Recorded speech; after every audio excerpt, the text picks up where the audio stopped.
사사기 2장. 여호와의 사자가 길갈에서부터 모김으로 올라와 말하되 내가 너희를 애굽에서 올라오게 하여 내가 너희의 조상들에게 맹세한 땅으로 들어가게 하였으며 또 내가 이르기를 내가 너희와 함께한 언약을 영원히 어기지 아니하리니 너희는 이 땅의 주민과 언약을 맺지 말며 그들의 제잔들을 헐라 하였거늘 너희가 내 목소리를 듣지 아니하였으니 어찌하여 그리하였느냐. 그러므로 내가 또 말하기를 내가 그들을 너희 앞에서 쫓아내지 아니하리니 그들이 너희 옆구리에 가시가 될 것이며 그들의 신들이 너희에게 올무가 되리라 하였노라. 여호와의 사자가 이스라엘 모든 자손에게 이 말씀을 이르매 백성이 소리를 높여 운지라. 그러므로 그곳을 이름하여 보김이라 하고 그들이 거기서 여호와께 제사를 드렸더라. 전에 여호수아가 백성을 보내매 이스라엘 자손이 각기 그들의 기업으로 가서 땅을 차지하였고 백성이 여호수아가 사는 날 동안과 여호수아 뒤에 생존한 장로들 곧 여호와께서 이스라엘을 위하여 행하신 모든 큰 일을 본 자들이 사는 날 동안에 여호와를 섬겼더라. 여호와의 종 눈의 아들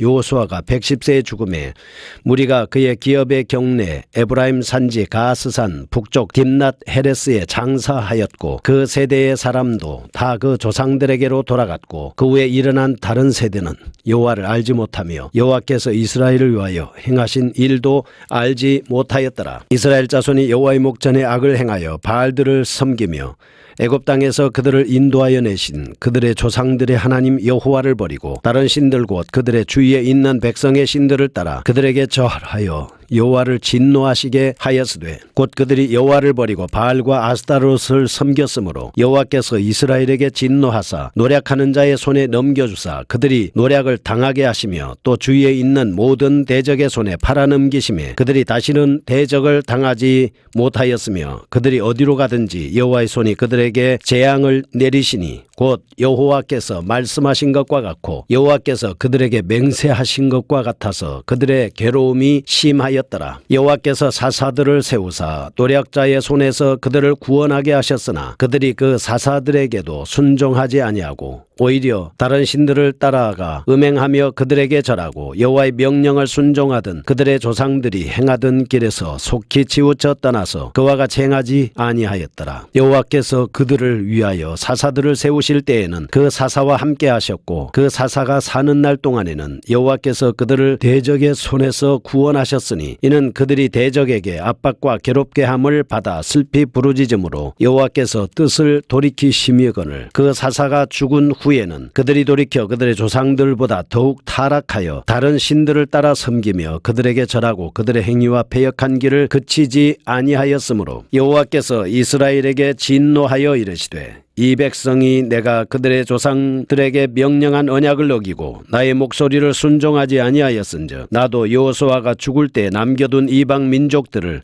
다시는 그들 앞에서 하나도 쫓아내지 아니하리니 이는 이스라엘이 그들의 조상들이 지킨 것 같이 나 여호와의 도를 지켜 행하나 아니하나 그들을 시험하려 함이라 하시니라. 여호와께서 그 이방 민족들을 머물러 두사 그들을 속히 쫓아내지 아니하셨으며 여호와의 손에 넘겨주지 아니하셨더라. 아멘. 사사기 2장 말씀입니다. 패역한 이스라엘에 대해서 말씀을 하고 있습니다. 1장은 여호수아가 죽은 후에 가나안 정착 과정에 대한 말씀입니다. 2장은 사사 시대에 들어가서 직전의 상황과 사사 전반에 걸쳐 되풀이되는 이스라엘의 종교적인 범죄들을 하나님의 언약이라는 측면에서 개괄적으로 강조하고 있습니다. 하나님의 백성으로서의 올바른 자세가 무엇인가를 보여주고 있습니다. 2장은 타락과 압제와 구원으로 반복되는 이스라엘 역사의 신학적 해설을 담고 있는 말씀이라고 볼 수가 있습니다. 2장의 핵심 단어는 1절, 2절, 15절, 20절에 나오는 언약 또는 맹세라는 단어가 5회 언급되고 있습니다. 이는 고대 근동 지방의 종주권 계약의 형식과 관련이 있다고 볼 수 있습니다. 1절에는 군주 대신 여호와가 어기지 아니하고 실행하였습니다. 2절에는 언약 규정의 선포와 그 규정을 어긴 이스라엘의 범죄에 대한 지적을 하고 있는 것입니다. 3절은 규정된 형벌에 따른 저주의 선포에 대한 말씀이고 4절에서 5절은 봉신인 이스라엘 백성들의 회개와 군주 구주이신 여호와의 구원에 대한 말씀이 기록되고 있습니다. 이상과 같이 이스라엘이 점차 하나님과의 언약을 저버리고 어그러진 길로 가게 된 데에는 지도자의 죽음이 크게 작용했다 볼 수 있습니다. 6절에서 10절에 보면 백성들은 여호수아를 비롯한 위대한 신앙인물, 역사의 산 증인들이 사라지자 점차 하나님과 그 계명을 망각하게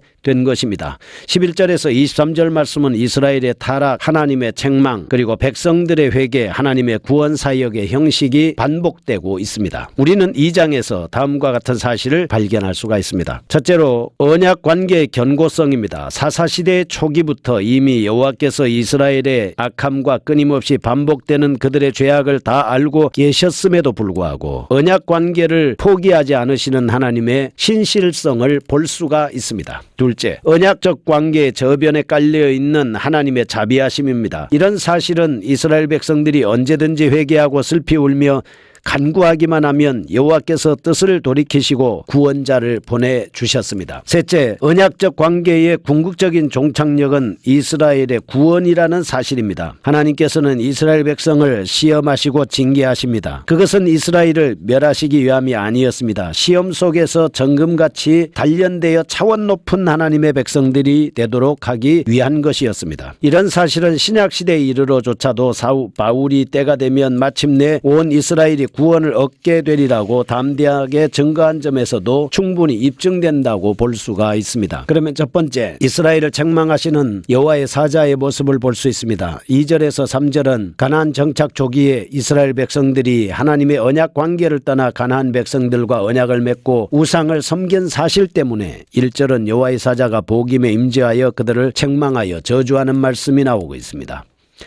4절에서 5절 말씀은 그러자 백성들이 마음에 찔려 통회하면서 하나님 앞에 새로이 제단을 쌓는 장면입니다. 그런데 이런 본문과 같은 이유로 본서 전체의 중요 하나의 대목이 되는데 몇 가지를 보겠습니다. 첫째, 본문은 사사시대에 하나님께 대한 이스라엘 신앙의 자세가 어떠하였는가를 잘 보여주고 있습니다. 그것은 하나님과의 언약 관계를 버리고 가나안 백성들과의 언약을 맺으며 우상을 섬겼다는 것입니다. 다시 말하면 사사시대의 출발은 이스라엘의 불순종에서 시작되었다, 이렇게 볼 수 있습니다. 두 번째, 2장은 초기 가나안 정착 과정에 있어서 이스라엘이 가나안 주민들은 진멸하지 못한 결과를 단적으로 보여주고 있습니다. 그들은 불신앙으로 인해서 가나안인들을 진멸하지 못하고 오히려 그들 속에 거하며 그들과 협약하고 말았다는 것입니다. 그래서 이스라엘의 가나안 역사는 우상 숭배와 죄악으로 얼룩지게 되었다, 이렇게 볼 수 있습니다. 세 번째, 본문은 여호수아가 죽고 가나안 정착이 어느 정도 이루어진 때에 처음으로 여호와의 사자가 등장하고 있습니다. 이것은 모든 역사에 있어서 마찬가지지만 특히 사사시대를 이끌어갈 역사의 주체가 하나님이심을 보여주고 있습니다. 네 번째, 본문은 이스라엘의 죄악에도 불구하고 구원의 가능성이 있음을 보여줍니다. 만일 구원의 가능성이 없다면 하나님의 책망이나 간섭도 없었을 것입니다. 하나님께서 이방인들과 같이 저희를 죄악의 더러움 속에 내버려 두셔서 역사 속에 도태되도록 하셨을 겁니다. 그리고 결단코 어떤 회개의 기회도 하나님이 주지 않으셨을 겁니다. 그런데 다섯 번째, 결국 본문은 죄를 짓고 징계를 당하고 간구를 하고 구원을 받고 그 다음에 또 망각하고 또 죄를 짓는 이런 사사시대의 역사의 악순환의 모형을 그대로 보여주고 있습니다. 애당초 이스라엘 백성이 가나안인들을 진멸하고 순종의 역사로 시작했다라면 이스라엘 역사는 어두운 그림자가 사라지고 찬란하며 영광의 역사로 점철될 수 있었을 것입니다. 그러나 아담의 불순종으로 죄가 세상에 들어오고 죄로 말미암아 사망이 온 것처럼 출애굽 세대의 불순종으로 인하여 이스라엘은 죄악의 역사를 살 수밖에 없었습니다. 그러나 이런 범죄 때문에 하나님께서는 자기 백성들을 긍휼히 여기시고 구원의 방편을 모색해 주셨습니다. 곧 우리 주 예수 그리스도, 그분이 바로 구원의 방편입니다. 로마서 6장 6절에서 예수 그리스도는 인간들의 죄를 뿌리 뽑기 위하여 십자가에 달리셨습니다. 로마서 8장 1절 2절에 보면 생명의 성령의 법으로 말미암아 죄와 사망의 법에서 우리를 해방시켜 주셨습니다. 그러면 왜 하나님의 사자가 나타나셨을까요? 1장에서 가나안 땅을 완전히 정복하지 못합니다. 그 결과를 논하기 위해서 여호와의 사자가 나타났습니다. 또한 1절을 보면 하나님과 이스라엘이 맺은 언약을 상기시키고 2절에는 언약을 파기한 것에 대하여 책망하고 있습니다. 3절은 그에 따른 심판이 있을 것임을 상기하고 있는 겁니다. 여호와의 사자가 상기시킨 언약의 내용은 출애굽기 20장에서 23장 말씀입니다. 제2세대에 교육한 신명기 5장이죠. 하나님의 말씀을 상기시키고 기억하며 실천하도록 하게 만들어 주셨습니다. 여호와의 사자는 누굽니까? 여기서 여호와의 사자는 성경에 나타난 구약 성경에 아주 다양하게 나타나고 있습니다. 첫째, 하나님께 경배한다. 둘째, 하나님의 뜻을 성취한다. 셋째, 하나님의 지혜를 가르친다. 넷째, 죄인들이 회개를 기뻐한다. 다섯째, 후사인 성도들을 섬긴다. 여섯째, 예수님의 부활을 전한다. 하나님의 사역을 돕는다. 책망과 구원을 이룬다. 은혜로운 약속을 이룬다. 라는 뜻의 말르아크 예호와입니다. 그게 바로 여호와의 사자인 것입니다. 여호와의 사자는 언제 등장했습니까? 아브라함, 야곱, 모세, 이스라엘 백성, 발람, 여호수아, 이스라엘 백성, 기드온, 삼손의 부모, 엘리야, 다윗, 예루살렘 성 주민들, 다윗의 세 친구들, 스가랴서에서도 잘 나타나고 있습니다. 그러면 성도와 세상과의 관계를 한번 살펴보겠습니다. 성도는 하나님의 형상대로 지음을 받은 사람입니다. 죄로 인해서 타락하고 범죄했지만 예수 그리스도 이름으로 죄사함을 받고 세례를 받아 거듭난 사람들입니다. 그래서 우리는 세상에서 빛과 소금의 역할을 감당해야 하고 세상을 대적하는 존재이며 성도는 옛 세상에서 구원을 받은 존재인 것입니다. 두 번째, 여호수아의 세대와 그 이후의 세대를 6절에서 10절 말씀하고 있습니다. 이스라엘의 타락과 실패한 원인이 어디에 있는가를 보여줍니다. 5절에서 7절에는 여호수아가 살아있는 동안에는 그의 가르침을 따라 여호와를 경외하였습니다.